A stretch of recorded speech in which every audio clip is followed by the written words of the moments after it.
es, pues una manera de que nos gustaría pensarlo es de Pemex hablando de Pemex. Muy bien. El primer tema que quiero tocar, obviamente, es el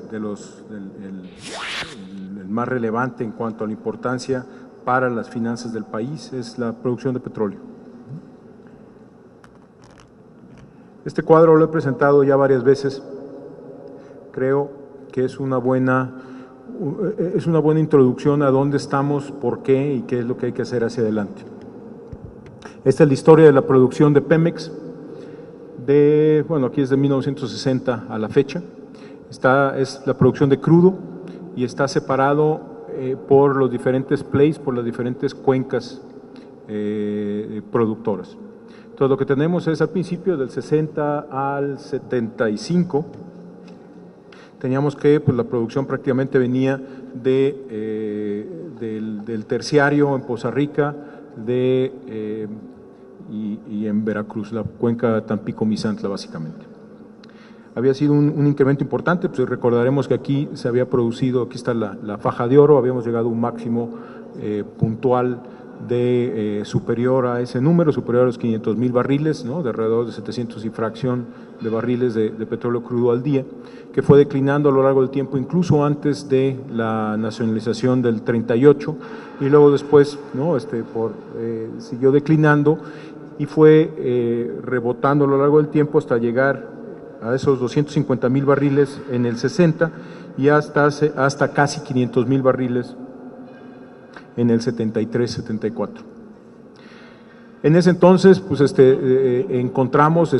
descubrió, se caracterizó el gran potencial que teníamos en el Mesozoico, en Tabasco, ¿no? Campos muy prolíficos, muy productivos. Se empezaron a desarrollar esos campos y entonces tuvimos la posibilidad de aumentar la producción de esos un poco menos de 500,000 barriles a casi 1,5 millones de barriles del 73 al 80. Un cambio muy importante. A finales de los 70 descubrimos el mar, ¿no? Descubrimos los grandes yacimientos, empezamos a producir, se empezó a dar el desarrollo y tuvimos ese incremento muy importante de ese poco menos de 1,5 millones hasta casi 3 millones puntualmente, para luego estabilizarnos en el alrededor de 2,5. Pero vean, ¿no? Independientemente de esa historia, lo que yo creo que es interesante ver en esa gráfica es qué le sucede a cada uno de estos diferentes plays cuando descubrimos uno nuevo.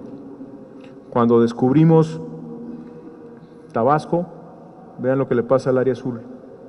Cuando nos vamos al mar, vean lo que le pasa a Tabasco. Cuando en el mar nos damos cuenta del potencial de Cantarell, pues vean el desarrollo del resto de los campos. Estas son las manzanas o las tortas mordidas de Pemex. Estos son recursos limitados que se tenía para el desarrollo, para la exploración, que una vez que se encuentra un play con mayor potencial, se mueven hacia allá y se deja de invertir en el play anterior. Es decir, estamos comiendo la torta, la manzana, está muy sabrosa, nos encontramos una más rica y dejamos esa ahí con las 2 mordidas que le tocaban. Entonces, el primer punto es, ninguna empresa petrolera funciona así. Las empresas petroleras invierten en proyectos muy rentables como son estos, en función de esa oportunidad, invierten lo que la oportunidad da, lo que la oportunidad requiere, porque son muy rentables. Pemex ha trabajado, todos los recursos que se invirtieron han sido muy rentables porque es lo que nos permitió no tener una caída del orden de la caída de Cantarell. Y ahorita nos sentimos confiados hacia adelante, no nada más de tener la producción estable, sino además de poderla crecer en función de lo que vemos en Cantarell, en la función del desarrollo de otros campos y en función de los resultados exploratorios. Esto habla, este cuadro, pues es nada más recordar este periodo de declinación. Vino la declinación, básicamente lo que ya decía de Cantarell, pero tenemos que recordar, hoy en día todavía seguimos hablando como de que la producción sigue cayendo. Sí, sigue cayendo. Los últimos 2 años la producción anual, por año, ha tenido una declinación del menos del 1%. 1% pues es declinación. Sin embargo, hay que recordar que en el 2009, por ejemplo, en el 2010, todas las agencias internacionales, la mayor parte de los analistas, tanto mexicanos como extranjeros, veían una declinación así, veían, estos son las expectativas de producción, en este caso, ¿no? Este es de la, aquí está citado, a ver, no alcanzo a ver, según yo era, sí, es del EIA, que es la Agencia de Información Energética en Estados Unidos. Entonces, hoy en día, si se hubieran cumplido esas expectativas, ¿no?, catastrofistas que teníamos en el 2009, que tenemos en el 2010, estaríamos produciendo entre 100 y 200 mil barriles menos de lo que estamos produciendo hoy. Entonces hace mucha diferencia esa declinación de menos del 1% en los últimos 2 años a decir que seguimos en una tendencia de caída. Y otra vez, les platico esta historia para entender dónde estamos. Esta declinación ha sido porque, bueno, Cantarell ha seguido declinando, ahora ya a tasas de alrededor del 10%. Este año no hemos tenido declinación en Cantarell, y eso es por los esfuerzos, ¿no? Esta industria no es de abrir y cerrar llaves. Esa declinación todavía no nos ha dejado tener el crecimiento porque no hemos desarrollado nuevos descubrimientos. Los descubrimientos importantes los tuvimos, como vamos a ver en unos momentos, en 2007, 2008, 2009. Esos están entrando en línea ahora. Entonces, Cantarell lo vemos ahora sí estable por varios años, es un campo maduro, va a volver a declinar, pero otra vez va a declinar al 10 o al menos del 10, no a estas tasas de declinación que traíamos ahí implícitas. Ahora hablemos de las reservas. En esta gráfica lo que tenemos es la producción anual, ya es de crudo y gas y líquidos, ¿no? Es la producción de petróleo crudo equivalente por año. Entonces lo que tenemos aquí es una producción que viene de alrededor de 1.250 millones de barriles por año, 1.25 billones gringos, que creció a un máximo de alrededor de 1.8, 1.9, y que tuvo esta declinación, no a partir de 2004, porque venía creciendo la producción de gas, sino a partir del 2008, esta declinación, y ahorita tenemos esta estabilidad. Bueno. Entonces, y por otro lado tenemos las tasas de reposición de reserva. Esto está, ¿no?, es comparable con esto es como porcentaje. Tenemos ahí 2 estadísticas de reposición de reserva. Por un lado es la estadística de los recursos producibles, los recursos que esperamos poder producir, la reserva 3P, producto del éxito exploratorio. Entonces, ¿qué es eso? De ir y explorar qué yacimientos. Hay que recordar que cuando uno explora, especialmente en frontera, los recursos que uno incorpora como reservas probadas son prácticamente nada. Lo que uno cuando encuentra un campo nuevo estima el volumen in situ, es una estimación con mucho menor incertidumbre que la estimación de reservas, que es cuánto se va a poder recuperar de ese yacimiento. Y eso tiene que ver con, desde la reserva probada, que básicamente es la que ya está lista para producirse. En términos financieros diríamos que esa es la reserva, es equivalente a los inventarios terminados. Para entender la economía del petróleo hay que pensar como si fuera un negocio que tiene inventarios muy importantes. Si conseguimos inventarios regalados en el pasado, puede parecer el margen de operación, si lo evaluamos a inventario histórico, puede parecer que tenemos un negocio enorme, pero si se está acabando y no lo puedo reponer, cuando se me acabe ya no voy a poder seguir teniendo esos márgenes de utilidad. Es cuando repongo ese inventario, cuando yo puedo estar seguro de cuánto voy a producir y además cuando tengo un estimado del costo de la utilidad real que voy a tener. Es cuánto me va a costar las reservas que encontré, llevarlos a producto terminado, y entonces ese va a ser la utilidad de operación. Pero bueno, entonces el punto es, cuando se da un descubrimiento se estima el potencial a producir. Cuando ustedes escuchan de los descubrimientos del presal en Brasil, se está hablando del recurso potencial, del recurso recuperable. Puede ser 2P, puede ser 3P, dependiendo de la práctica de la empresa y dependiendo de qué supuestos de tecnología está haciendo. El 1P es producto terminado, el otro es cuántos chasis le estoy poniendo a la cadena sin fin del modelo T, ¿no? Cuántos chasis estoy poniendo, cómo voy armando el coche, y al último cuántos ya tengo. Entonces, a lo largo del tiempo voy a tener diferentes películas de cómo voy completando esa cadena de valor, y cuando arranco yo esa cadena de valor, voy a tener muchas cosas entrando y muy pocas saliendo. Pero conforme esa va produciendo, conforme esa cadena de valor va operando a lo largo del tiempo, pues voy a esperar que tenga que lo que entra sale. O si quiero crecer producción, que lo que entre es más de lo que está saliendo, porque voy a crecer producción. Entonces el punto es, tengo dos indicadores aquí de reservas. Uno es, por éxito exploratorio, el recurso recuperable, es lo que encontré, cuánto espero poderlo producir en el futuro en función de cuando invierta para su desarrollo, de chasis a terminado, y el otro es cuántos tengo productos ya terminados, es la reserva probada. ¿Por qué es tan significativa la reserva probada? Si ustedes tienen negocios, pues lo importante no son los productos terminados, lo importante es cuánto tienen en el pipeline para producir. Es tan importante porque tenemos un sesgo en la contabilidad financiera, siempre existe un sesgo, porque la contabilidad en realidad la hicieron los tenedores de bonos.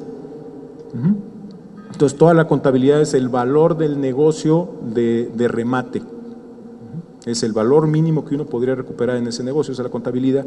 Por eso la contabilidad no refleja valores de mercado necesariamente.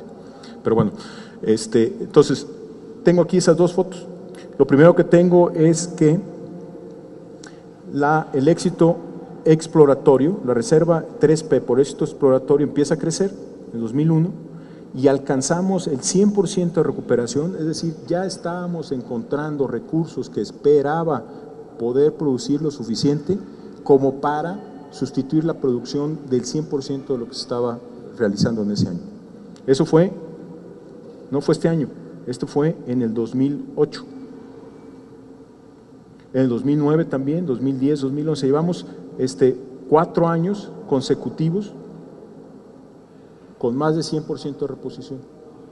El 2012 va a ser el 5º año consecutivo, es decir, vamos a tener un sexenio en el cual, exceptuando el primer año, que fue 2/3, el resto fue más del 100%.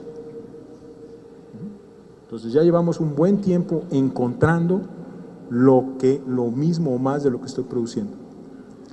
Pero también es muy importante ver si realmente estoy avanzando para tener listo para producir lo que necesito, lo que estoy produciendo en cada año. Es decir, también hay que ver el otro número que es muy importante, que es si estoy llevando esos recursos que encuentro, lo estoy poniendo listo a producirse.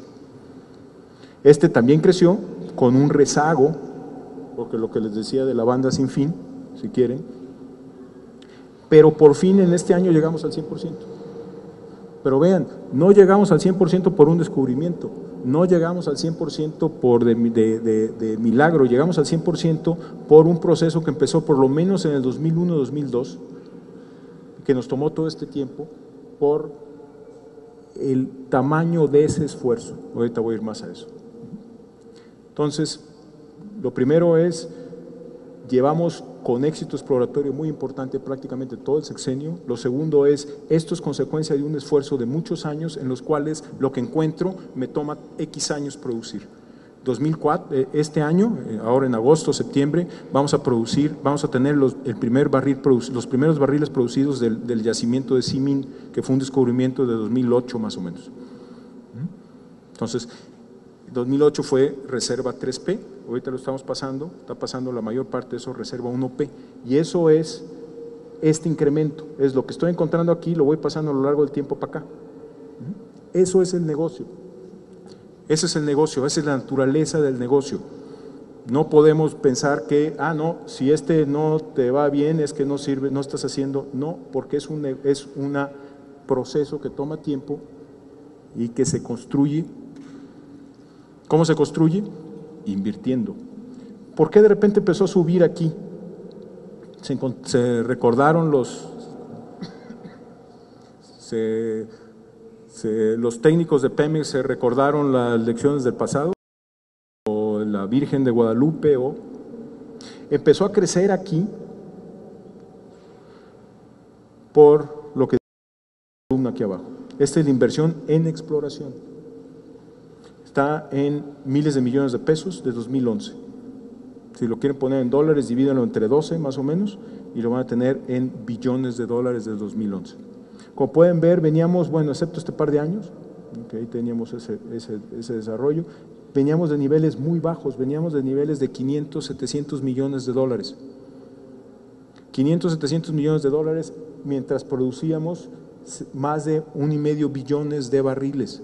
Es decir, estábamos invirtiendo 30 centavos de dólar por barril producido. Eso es nada para lo que se produce, eso es nada para una empresa como Pemex, eso es nada para un país con el potencial que tiene el nuestro. Aquí, 2002, 2003, empezamos a subir, se duplicó, 50%, se mantuvieron esos niveles y los hemos podido mantener en alrededor de 2,5 billones de dólares. ¿Qué fue lo que pasó? Ustedes recuerdan los pidiregas. Los pidiregas eran muy buenos para Pemex porque nos permitían planear multianual. ¿Sí? Los pidiregas no eran per se deuda o no deuda, también los proyectos no pidiregas. Hoy en día seguimos endeudando de los mismos niveles que antes, pero nos permitía tener una seguridad a lo largo del año de que íbamos a poder mantener ciertos niveles de inversión. Lo que sucedió en el 2002 es que se nos permitió incluir gastos de exploración en paquete con los proyectos que tenían pidiregas. En el 2001, al principio de 2001, a finales de 2000, Pemex tenía 3 pidiregas. Uno era Cantarell, ese proyecto que vimos de acelerar producción. El otro era el Burgos y el otro era el programa estratégico de gas. Es decir, teníamos 2 proyectos que buscaban producir gas multianual, porque era la política económica que se decidió a finales de los 90, y teníamos uno que lo que hacía era traer producción hacia adelante. A partir del 2001, de 2002, 2003, lo subimos a 20 y tantos pidiregas, la mayor parte de los cuales eran para desarrollo de Cumalopsap, del litoral del Tabasco, etcétera. Pero el punto es, lo que sucedió aquí es que pudimos, ¿no? Se nos dio un espacio presupuestal, una definición presupuestal que nos dejó poder invertir en exploración. Y el resultado de eso es lo que estamos viendo ahorita.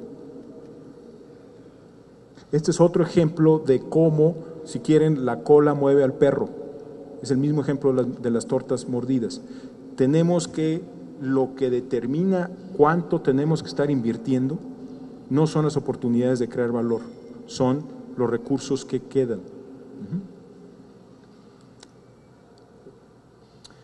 Ahora, una de las cosas que también se nos olvida es qué implica reponer ese monto de reservas. Reponer ese monto de reservas implica, este año pues implicó más de 1,400 millones de barriles de petróleo crudo equivalente. Reservas 1P certificadas por terceros, aquí no nos puede reclamar ni la CNH. Bueno, entonces, los demás empresas que conocemos, primero, no producen lo que produce Pemex. No sé si venga como sorpresa, pero no es cierto que Petrobras produce más que Pemex y no es cierto que, ¿no? Exxon produce un poquito porque produce la mitad de gas. Si la mitad de la producción de Exxon y los que están cerca de nosotros son un poquito arriba, la mayor parte es gas, ¿no? Nosotros crudo, afortunadamente el 70% es crudo, pero además es un monto enorme. Pero además estas otras empresas pueden salir a comprar reservas. Si no encontraron lo suficiente, van y compran reservas en operaciones de compra, de participación en yacimientos descubiertos o comprando otras empresas. Nosotros no. Nosotros no salimos a comprar reservas, nosotros lo que tenemos ahí es un ejercicio, ¿no? Lo que dicen los petroleros ahí de taladro para encontrar esas reservas. Y precisamente si le quitamos, ¿no? Primero, si comparamos el monto de lo que producimos puesto en las reservas que tenemos que reponer y además le quitamos a algunos, ¿no? A los que les pudimos quitar se lo quitamos, a los otros, o sea, no quiere decir que si se lo incluimos estaría ahí arriba, depende de la información que tenemos disponible. Entonces lo que vemos es, por ejemplo, que incorporamos reservas probadas el año pasado, certificadas de 40% más de lo que incorporó Petrobras. Y ahí tienen ustedes otros ejemplos que espero que sean novedad. ¿Por qué espero que sea novedad? Porque no es de lo que hablamos en el día a día. Parte de la idea de hacer un foro es poder hablar Pemex directamente para hablar de dónde estamos, de qué se ha logrado y qué sigue, ¿no? O sea, Entonces, lo que se ha conseguido, el hecho de que hayamos llegado al 100% de reservas probadas, certificadas este año, es un hecho muy importante, que esperamos repetir en el 2012 y esperamos que se repitan en los siguientes años. Todo esto otra vez es invertir el talento de nuestra gente, la tecnología y dinero. ¿Qué tanto hemos invertido? Ustedes saben, hemos duplicado la inversión de principios de este sexenio a la fecha. Hemos cuatruplicado del 2000, de finales de 2000 a la fecha. Son logros muy importantes, son esfuerzos muy importantes. Sin embargo, cuando nos ponemos a comparar, por ejemplo, en la parte de exploración y producción, podemos ver cuánto estamos invirtiendo por barril de petróleo equivalente producido, que es la manera realmente de hacer comparaciones. Pues lo que vemos es que sí, venimos de niveles bajísimos, además está en dólares, porque hemos tenido, ¿no?, todas las devaluaciones, ¿no?, varios cambios en el tipo de cambio a lo largo del tiempo.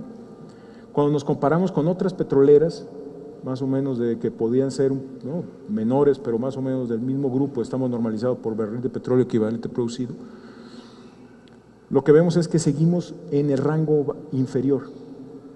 Somos de los que menos invertimos todavía, a pesar de los esfuerzos que hemos hecho. Pero no nada más eso, sino que estas empresas que están en el rango inferior es resultado de que invierten de acuerdo al potencial que tienen en su exploración. Invierten en función de la riqueza de su cartera de oportunidades de inversión. En este caso, exploración y desarrollo. Nosotros, como vamos a ver más adelante, somos muy afortunados como país de tener un recurso enorme. Entonces, no nada más no deberíamos estar en los mínimos, sino que deberíamos estar por ahí arriba. El tope no debería ser la cantidad de recursos que tenemos para invertir, el tope debería ser la cantidad de oportunidades que tenemos para invertir de manera rentable. Entonces, retos. Sigo hablando de exploración y producción. Aquí en la parte de retos, he dicho antes que México tiene un gran potencial petrolero. Pongámoslo en perspectiva. El cuadro de aquí arriba son las reservas que tenemos, 1P, 2P, 3P, en las diferentes cuencas, ¿no?, aquí las tenemos marcadas. Entonces, sí, muchas veces decimos, tenemos, y estas reservas, ¿a cuántos años de producción a los niveles de hoy equivalen? Bueno, pues entonces hemos oído muchas veces que a México le quedan 10 años de petróleo. No es cierto. Nos quedan 10 años de inventario terminado. Tenemos en esa banda, en esa cadena de valor del potencial, de lo que ya descubrimos, del potencial que tenemos para desarrollar y producir, nos quedan otros 10 años, además de estos 10, o sea, 20 años en 2P, que eso es lo que esperaríamos invirtiendo, poder desarrollar, y otros 10 años de lo que esperaríamos produciendo con tecnologías que pensamos que funcionan, viendo análogos, correlacionándolos con otros yacimientos parecidos o equivalentes. ¿Hasta cuánto podríamos producir? Y ese hasta cuánto no son números no son castillos en el cielo. Esos son recuperaciones equivalentes a las que tienen otras petroleras en campos similares. Entonces, el potencial que tenemos no son 10, sino que son entre 20 y 30. Este 20 y 30, por otro lado, sí, la mayor parte lo tenemos en el sureste, que es Cantarell, es Tabasco, es la parte de Chiapas que da con Tabasco, es la parte crudo ligero, es las cuencas más prolíficas que hemos descubierto. Y eso es pues casi el 70 y tantos por ciento. Tenemos muy poquito en Burgos y Sabinas, porque es básicamente gas, ¿no? En Tampico, Misantla, Poza Rica, Chicontepec, ¿no?, y aquí otro poquito de gas en Veracruz. Pero cuando vemos el potencial que tenemos de lo ya descubierto, aplicando tecnologías, y muchas de esas es aplicando simplemente inversión, esos son las manzanas mordidas a las que nos referíamos antes. Entonces tenemos esos otros 30 y el potencial lo tenemos también en el sureste, tenemos para el doble del sureste, esos son los campos maduros, otra vez, esos son recuperación mejorada de muchos de los campos maduros, pero ahí es donde salta Chicontepec. Tenemos un gran recurso en Chicontepec de, aplicando la tecnología adecuada, de poderlo producir. Pero esto es el recurso que ya encontramos, es el recurso descubierto.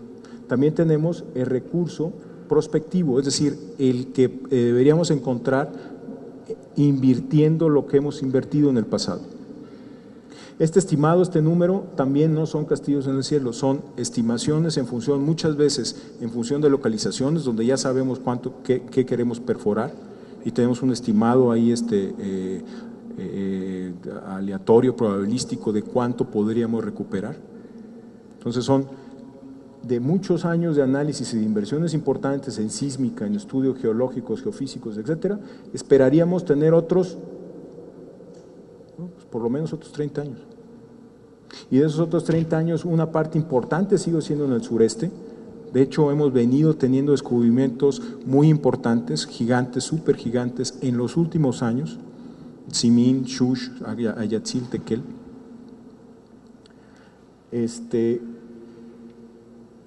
Pero también tenemos alrededor del 60% de eso es en aguas profundas. Entonces, por eso estamos yendo a aguas profundas. Por eso estamos en aguas profundas, como vamos a ver más adelante. Estos son los recursos prospectivos convencionales. Los no convencionales tenemos pues otro tanto no convencional. Tenemos también, otra vez, la naturaleza nos sonrió mucho, la Virgen de Guadalupe nos sonrió mucho. Entonces tenemos, además, afortunadamente, una parte muy importante de esta es crudo. Digo afortunadamente porque no vamos a depender tanto de los vaivenes del mercado del gas en América del Norte. Pero también una parte importante es gas. Entonces tenemos un gran potencial de gas. Entonces, Exxon, Shell, etcétera, determina que pues van a ir que su estrategia es ir al Ártico, ir a aguas profundas, ir a no convencional, ir a etcétera. Presal en África.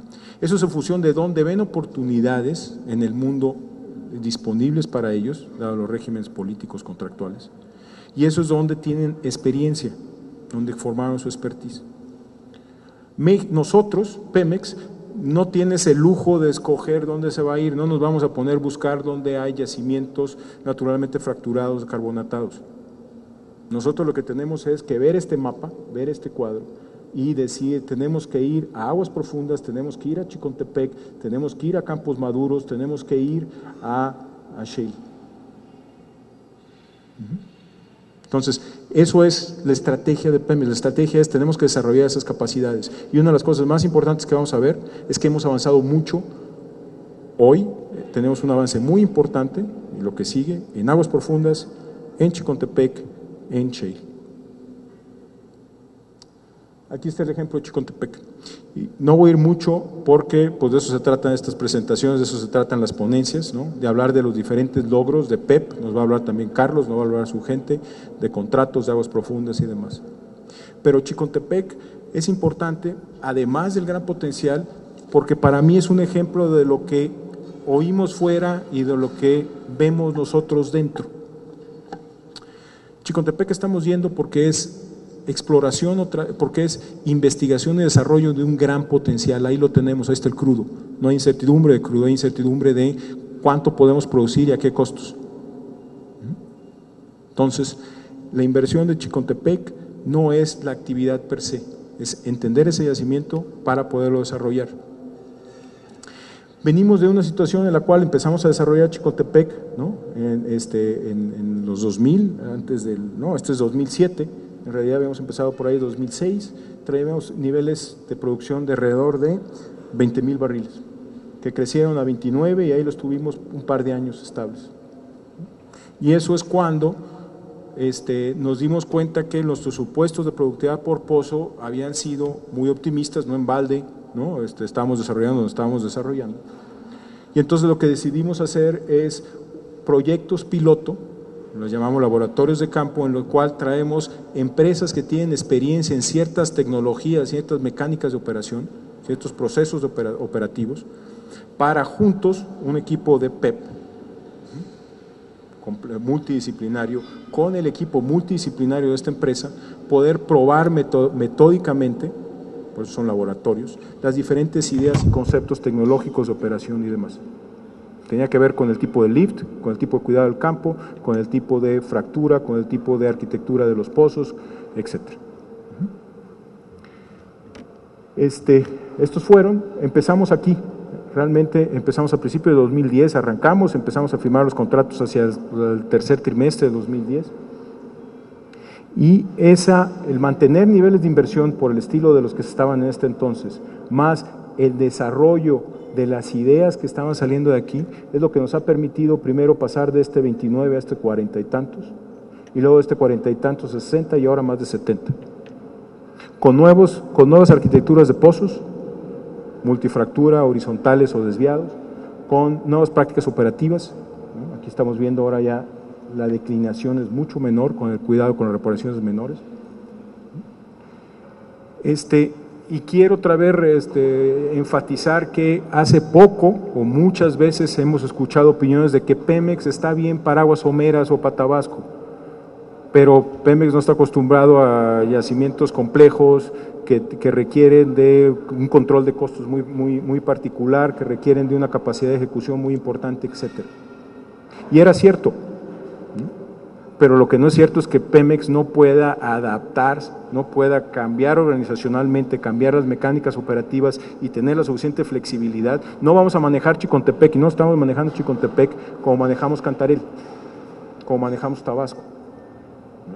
Un pozo en Chicontepec nos va a tardar en perforar cuestión de semanas, un pozo en Tabasco nos toma trimestres.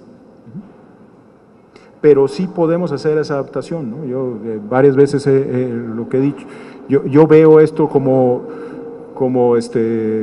Cantarell, Kumalop-Zap es SACS y Chicontepec es OXXO. Son modelos muy diferentes, pero los dos muy rentables. Y no hay ninguna razón por la cual no podamos tener una división que opere SACS y otra división que opere Chicontepec con lutitas, con campos maduros, con organización diferente, con flexibilidad diferente. Entonces, para mí no es un ejemplo, no es una discusión de por qué invertimos en Chicontepec y si es rentable Chicontepec o no, sino la idea de que sí podemos adaptar la organización y sí tenemos suficiente capacidad técnica, suficiente experiencia y conocimiento como para poder trabajar y llegar a poder desarrollar rentablemente y poder llegar al potencial que tiene el país, tanto en Chicontepec como en shale, como en otros yacimientos, como en aguas profundas que vamos a ver ya. Y nada más es un cuadro para recordar por qué de repente escuchamos ahí opiniones de que Chicontepec no es rentable. Esto es las reservas que hemos incorporado, 1P certificadas, otra vez nadie puede discutir estas, en los últimos 2 años. Son más de 250 millones de barriles de desarrollo, de inversión en Chicontepec. Estas reservas desarrolladas y no desarrolladas, valuadas a los costos actuales que tenemos, lo que esperaríamos, nos da un valor de 26 billones de dólares. Y eso viene de que uno no puede evaluar la inversión, no puede evaluar inversión como si fuera gasto corriente. No podemos ver, mira, le metieron 20,000 millones de pesos a Chicontepec y nos dio 20,000 barriles día. El costo de desarrollo hoy en día en Chicontepec es de menos de $15, el costo de producción es de alrededor de $18, nos está costando un barril en Chicontepec entre 25 y $30 por barril, lo estamos vendiendo en 90. Parte de ese costo de desarrollo, pues tiene que tomar en cuenta cuántas reservas desarrollamos. Esas son las cuentas que hay que hacer. Pero esto también es nada más un ejemplo de el potencial que tiene el yacimiento y de la importancia que fue invertir en tecnología, en procedimientos operativos y en organización de nuestra gente. Ahora hablemos otra vez, brevemente, de aguas profundas. Va a haber una presentación exclusiva de aguas profundas, ¿no? Esperamos que nos puedan acompañar, que va la gente de, ¿no? Carlos y la gente de PEP. Aguas profundas, pues recordamos que decíamos que el proyecto de llegar a aguas profundas era un gran reto para Pemex, tiene un reto equivalente a mandar un hombre a la luna, que el reto de mandar un hombre a la luna había sido para Estados Unidos o para China, y que Pemex, pues de dónde iba a sacar la experiencia tecnológica y la capacidad tecnológica operativa. Eso fue en el 2003. En el 2003 empezamos nuestro primer pozo en aguas profundas. Aguas profundas, la definición internacional en la industria es que sea de más de 500 metros, del equivalente a 500 metros.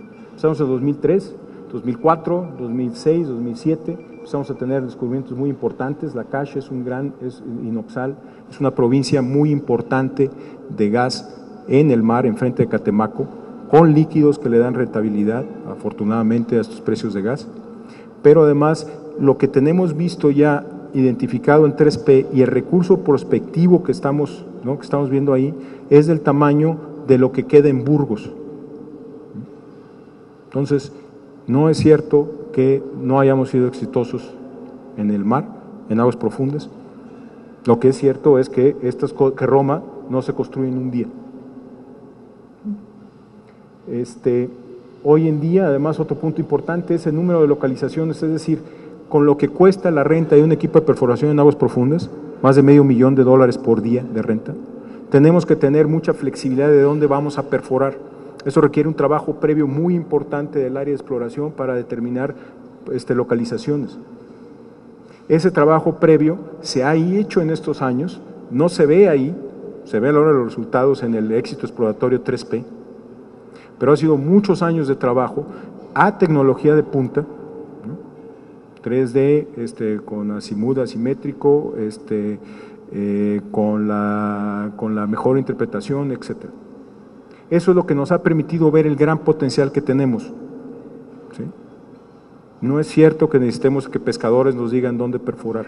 Ese trabajo, son muchos millones de dólares, ese trabajo se hace con expertos en el campo, con expertos en la oficina, con expertos enfrente de la computadora. Entonces, el punto es, hoy en día, ¿no? Tenemos un gran y reflejo de esa inversión y de la tecnología que estamos utilizando para exploración es el hecho de que nuestro éxito exploratorio en aguas profundas, que hoy en día está por ahí del 38-40%, sea superior, comercial, sea superior al éxito en la costa, en la parte de Estados Unidos del Golfo de México de aguas profundas en los últimos 10 años. Entonces, ni tenemos que esperar a que alguien nos enseñe, ni tenemos que esperar, hemos invertido en estos últimos, pues ya casi estos últimos 10 años, ha sido de manera gradual, implica inversión, pero que no les diga a nadie que necesitamos que alguien venga a enseñarnos cómo encontrar hidrocarburos, cómo perforar en aguas profundas. De hecho, el año pasado fuimos la segunda empresa que más perforó en aguas profundas en el mundo. En los últimos 6 años somos la número 6 más o menos. Y la número 1 fue Petrobras, pero gran parte de estos pozos ya son de desarrollo, ya son delimitadores. Nosotros es pura exploración. Y también, por ejemplo, el pozo que estamos perforando hoy en día, el Supremo, que es de más de 2.900 metros, es de los más profundos que se han perforado en la historia, en la industria. Es el 5 en el Golfo, es el 7 en la historia. Entonces, ese es el reto. En la parte de shale, de lutitas, como decíamos, tenemos un gran potencial, ¿no? Estudios internacionales calculan que tenemos del orden de 680 TCFs. Nuestro estimado va de 150 a 460 TCFs, que son, como veíamos antes, mucho, un chorro afortunadamente. Y no nada más eso, sino que afortunadamente como la mitad es aceite y otro 10-15% son líquidos. Entonces podemos, incluso estos precios del gas, hacer el desarrollo del shale, yendo primero obviamente a la parte de aceite. ¿Qué hay que hacer? Hay que hacer el mismo proceso que ya hicimos en Chicontepec. Es la caracterización geofísica, geomecánica, es los laboratorios de campo, en lo que nosotros y otros vamos a probar las características de la roca para ver cuál es el diseño adecuado de los pozos y cuáles son los costos que podríamos esperar, y en ese entonces masificar el desarrollo, tanto con nuestra capacidad como la de terceros con los contratos de desempeño. Esa es la fórmula, ya la vimos. Antes de que termine este año estamos haciendo la primera ronda de contratos de desempeños para el desarrollo masivo de Chicontepec, junto con lo que estamos haciendo nosotros. Entonces, no es de expectativa, es algo que ya hicimos. Quiero recordarles que la tecnología del shale no es nueva. Quiero recordarles que había hidrofractura, hay desde los 50 o 40. Entonces, hemos perforado nosotros muchos pozos de fractura hidráulica. Y otra vez, este es el plan que tenemos. Esperamos tener, ¿no?, los contratos y el desarrollo masivo para el 15-16, si tenemos, ¿no?, si tenemos los recursos, si podemos soltar a nuestra gente que se ponga a producir. Es un esfuerzo enorme, sí, igual que el de Chicontepec. Por eso lo vamos a hacer nosotros con terceros. ¿Funcionan los contratos de terceros? Pues véanlos, ya tenemos, ¿no?, estamos desarrollando ya 4 y 3, 7 campos que teníamos abandonados con un gran potencial con los contratos maduros. Esperamos que sean igual de exitosos para Chicontepec y para Lutita. Por eso es que hablamos de que debemos de volver a producir 3 millones, esto es sin recurso no convencional. O sea, aquí tenemos upside todavía.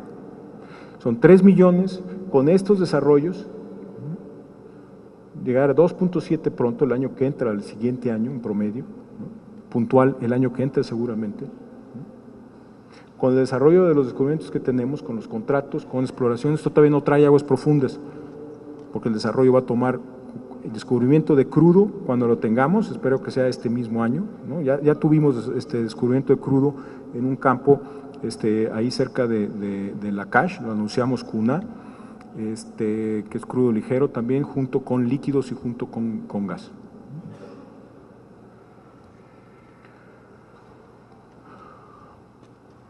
Entonces, para nosotros la incertidumbre llega a esos niveles es invertir lo que tenemos que invertir. ¿Cuánto tenemos que invertir? Hagan la cuenta. Es 1.35 billones miles de millones de barriles al año por un costo de desarrollo. El costo de desarrollo hoy en día está por ahí de $16. Esperaríamos que crezca en el tiempo porque van a ser desarrollos más complejos, van a ser más caros, va a ser Chicontepec, va a ser Lutita, ¿no? También va a ser muy productivos. Más el par de dólares de exploración que hemos estado invirtiendo, y esos dos números, 16 y 2, 18, 20, por 1.4 millones de barriles, eso nos da 20 y tantos millones de barriles, millones de dólares al año, billones de dólares al año, año tras año. ¿Para qué? Para llegar a producir 3 millones de barriles o más, que es además la inversión más rentable que tiene este país. La operación es muy rentable y lo que tenemos que ver es ahora cómo seguimos creciendo este número. Este número no es, mira qué bueno, mira cuánto produce, no, es cuánto producen otras petroleras. ¿Cuál es el retorno en refinación en otras petroleras? ¿Cuál es el retorno en la parte de exploración y producción? Entonces, esto es comparable, hay que usarlo para que sea comparable, para exigir resultados a los cocineros que se dedican a hacer la sopa para la operación. El siguiente punto es, oigan, esto es para pagar dividendos, ¿eh? Aquí no nos pagan por participación en las utilidades. Si no se paga de impuestos, se debe pagar en dividendos. La diferencia es que nos vamos a poder capitalizar, que nos vamos a asegurar que podemos crecer invirtiendo en lo que tenemos que crecer y que vamos a tener un número de referencia contra otras empresas en la industria. Otro punto muy importante es, si queremos emitir bonos ciudadanos, que es como si fueran acciones, pero sin derechos de accionistas, ¿no? Esa es la lógica. La lógica dice que reflejen el patrimonio de la empresa. Bueno, si lo queremos emitir bonos ciudadanos que paguen en función de estas utilidades, pues olvídenlo. Vamos a tener que garantizar un retorno y entonces es deuda cara. Ya tenemos mucha deuda y esta va a ser cara contra la que tenemos. Si lo que hacemos es que buena parte de nuestra aportación es con dividendos, entonces ahí sí podemos emitir estos bonos ciudadanos que serían subordinados a deuda, pero preferente al accionista, que va a tener una buena rentabilidad y le va a dar la transparencia que necesitamos. Entonces, las pérdidas que tenemos no reflejan la operación. La operación no estamos con esas pérdidas y vamos a estar mucho mejor. La meta de la empresa, los resultados de corto y mediano plazo es subir esa utilidad. Ya vimos por lo menos lo de refinación. Petroquímica hoy en tu utilidad de operación ya está en break-even. Sin los subsidios del gas LP, Pemex Gas gana mucho dinero. Nos queda el problema de los gastos del corporativo, que es enorme, es muy grande para la industria. Pero eso es porque decidimos tener una Secretaría de Estado metida ahí en la torre de Pemex. La mayor parte de las funciones que hace el corporativo no son de empresa, son de reportes tras reportes tras reportes, ¿no? Entonces, es este tipo de análisis lo que nos dice, lo que me dice a mí, lo que nos dice los que estamos en Pemex es, la rentabilidad está ahí, tiene que ser mayor, pero además nos ayuda a entender qué es lo que se tiene que arreglar y cómo se puede arreglar. Ya para cerrar, veamos diferentes escenarios, diferentes ideas de, bueno, pues son tiempos políticos, ¿qué queremos hacer con la industria? Si tuviéramos carta Santa Claus y quisiéramos cambiar las leyes, ¿cuáles son las alternativas? Entonces, el primer paso es, ¿por qué no funciona Pemex como Banjico? Con autonomía presupuestal, con autonomía de recursos humanos, con una meta clara de qué es lo que tiene que hacer. Si no se cumple, hay consecuencias.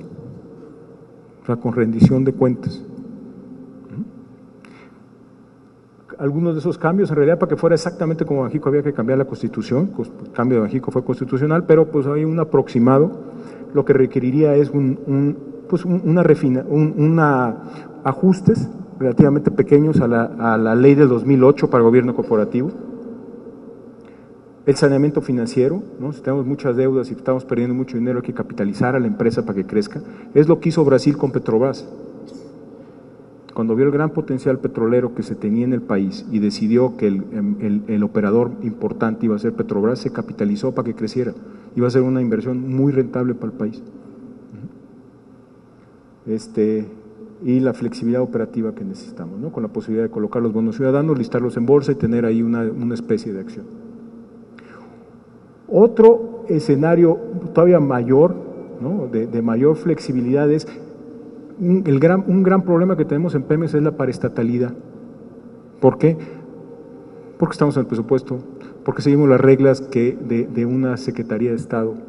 ¿Qué quiere decir eso? Bueno, por ejemplo, si quisiéramos que Petroquímica se asocie con una empresa privada, si se va a asociar al 50%, o al 51%, ¿no? Más grande Petroquímica, es la empresa petroquímica más grande que tenemos en México, ¿no? Debe tener liderazgo, tiene la experiencia, tiene mercados. Si se asociara al 51%, vuelve paraestatal a la empresa asociada. Eso quiere decir Auditoría Superior de la Federación, Función Pública, órgano interno de control, presupuesto del Congreso, etcétera. Les aseguro que no vamos a avanzar mucho con ese tipo de alianzas, con la flexibilidad que tenemos. ¿Y eso es por qué? Por cómo funcionan las paraestatales. Queremos que las empresas funcionen como empresas, la ley de paraestatalidad no está hecho para eso. Tenemos empresas productivas, operativas, tenemos que cambiar cómo las manejamos. Esos son cambios también de fondo, ¿no? A ese sí toca la Constitución, toca el 28, no el 27. Ejemplos son Saudi Aramco. Saudi Aramco es el equivalente a Pemex en Arabia Saudita. Saudi Aramco es una de las empresas tecnológicamente en aguas arriba, bueno, en petróleo, en general en la industria, más avanzadas. Es una meritocracia, los consejos se comportan muy diferente. De todas las luces es una empresa, pero propiedad del Estado, del rey, y con un mandato muy claro de la capacidad excedente que quieren o no quieren. Entonces, con un mandato, con flexibilidad de operación, esta es una de las empresas mejor operadas en el mundo en la industria. En mi opinión, no tiene nada que pedirle a las grandes que conocemos. Mismo modelo que México. Entonces, es un ejemplo. Sinopec, Petrochina, las empresas chinas, pues tampoco compiten en su tierra, no son la única operador, pero no hay muchos operadores relevantes más allá de las empresas nacionales chinas. Los que quieren entrar a China tienen que venir de la mano con uno de ellos, pero son empresas. Entonces esto es una empresa una empresa nacional como empresa, manejada como empresa, no sujeta a derecho, a derecho civil, sujeta a derecho mercantil y corporativo, con capacidad de asociarse, si así conviene a la empresa. Eso sería un cambio constitucional del 27, si queremos darle flexibilidad para asociarse, ¿no? Y esos son ejemplos. Otro es que la empresa nacional, que Pemex, compita por el recurso con otras. Ese es el ejemplo de Ecuador, ese es el ejemplo de Brasil, ese es el ejemplo de Noruega. Hoy en día, la manera que se abrió y se desarrolló es una empresa petrolera nacional muy fuerte. Por ejemplo, Petrobras produce el 90% del crudo en Brasil. Statoil produce el 80% del crudo. Ya apagué esto. Produce el 80% del crudo en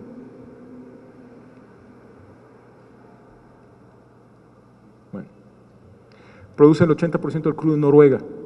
Entonces es perfecta, entonces eso es un modelo diferente al que estábamos hablando antes. ¿Queremos tener un solo operador o queremos tener varios operadores? Es un problema de política energética, de política económica. Eso es una de las decisiones que tenemos que tomar como mexicanos. La decisión que para mí que debería ser automática, que es lo que veíamos en esas tres olas, es no podemos tener un solo operador y que funcione con tantas restricciones.